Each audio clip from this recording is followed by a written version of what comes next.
Kalau kita salat di kursi itu posisi kakinya bagaimana? Apa dirapatin atau agak jarak? Soalnya kaki udah bengkak. Kalau salat duduk gak kuat. Nahan pas duduk antara dua sujud itu bagaimana? Artinya itu posisi kakinya bagaimana yang nyaman. Kalau nyaman dijarangkan, jarangkan. Kalau nyaman dirapatkan, rapatkan. Karena agama ini tidak memberatkan bagi orang yang tidak mampu untuk melakukannya. Inna hadzal din yusrun. Sesungguhnya agama ini mudah, maka jangan kamu perpayah. Mudah, ada tiba yang nyaman. Sujud begitu juga, duduk antara dua sujud begitu juga, bagaimana yang nyaman.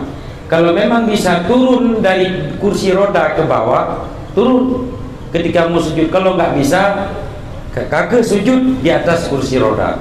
Jadi taruh meja lain di depan untuk mengatur posisi sujud dengan rukuk, untuk membedakan posisi.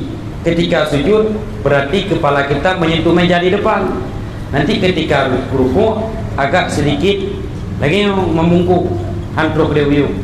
Jadi bagaimana yang mudah? Kapan maaf cakap, pengen melu pegak. Kira-kira lu pegak pengen puan. Kapan lagi untung-untung maya. Nya untung-untung maya kan ada kebudah kan ana bulingnya. Tong-tong kan. Yang dibayang mudah hanya baik apa gak lagi orang bijut. Yang tret bijut le ancang-ancang.